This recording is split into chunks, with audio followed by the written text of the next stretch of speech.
buon pomeriggio. In questo video voglio parlarvi Rumunaciel. Rumunaciel, diciamo che significa piccolo monaco, diciamo in napoletano.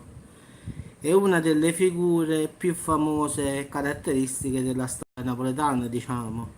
Chi è che non conosce un Munaciello? Il Munaciello è conosciuto come una sorta di gnomo vestito con un saio e ancora oggi si chiede se sia esistito oppure è stata un'invenzione.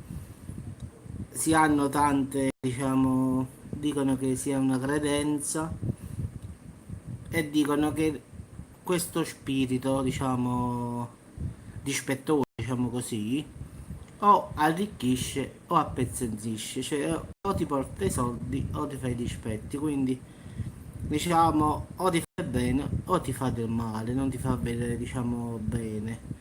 Diciamo che di solito anche mia nonna me lo diceva sempre, diceva che chi aveva i soldi all'epoca dicevano tutti e si vede che era un munaciello perché un munaciello era legato diciamo, a chi aveva più o meno una condizione più agiata. Allora i signori dell'epoca dicevano la signora del munaciello, per modo di dire che stava bene economicamente in effetti.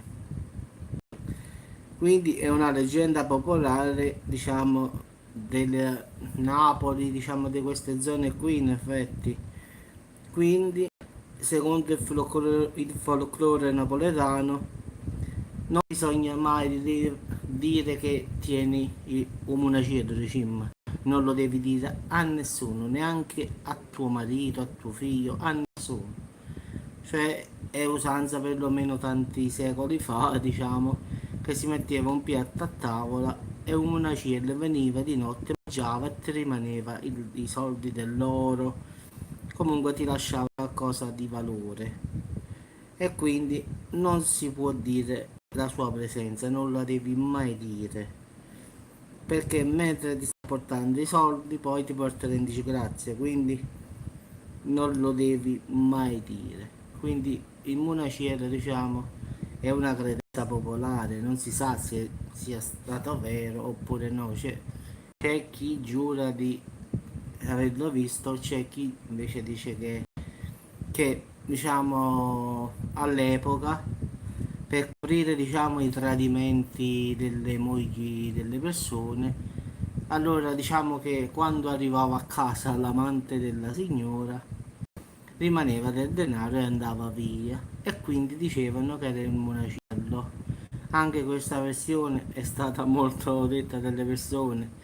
In effetti in tanti non credono all'esistenza diciamo di questo monacello perché dicevano che all'epoca quando il marito non stava a casa questo monacello che in realtà era una persona rimaneva i soldi sulla tavola della signora e andava via e quindi la signora per coprire questo suo tradimento diceva che un monacello erano soldi diciamo del monacello però non lo doveva dire al marito e quindi diciamo c'è stato un po' un battibecco su questa cosa quindi si pensa che era questa la pura verità quindi non sappiamo veramente se sia esistito oppure no questa è una leggenda diciamo tutti quanti lo definiscono uno spirito però allo stesso tempo cattivo o ti porta soldi o ti porta dei guai quindi o uno o l'altro cosa che hanno sempre detto pure le mie nonne, diciamo tutti, e che chi all'epoca aveva questo famoso spirito che era detto monacello non lo doveva dire né a nessuno, né alla mamma, né a papà, né al marito, a nessuno. Se no, nella notte ti riempiva di botte e poi scompariva per sempre e la tua vita andava un po' male, diciamo. Quindi chi si dice che c'è stato pure chi si è arricchito con questo monacello.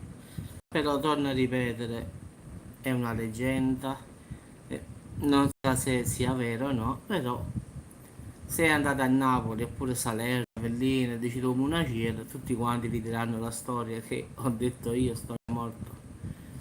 Quindi la, la domanda che faccio, credi al Munaciello oppure credi che è stata tutta una finzione o una leggenda? Lascia un commento e fammi sapere cosa ne pensi tu. Penso che al nord non sanno di questa figura, diciamo, penso che sia più una cosa del sud.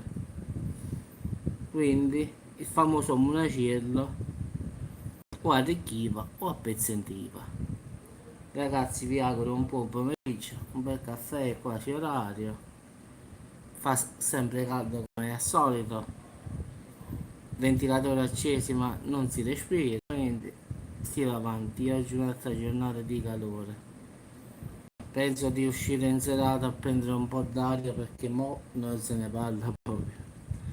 Ragazzi, buon pomeriggio e ci vediamo al prossimo video.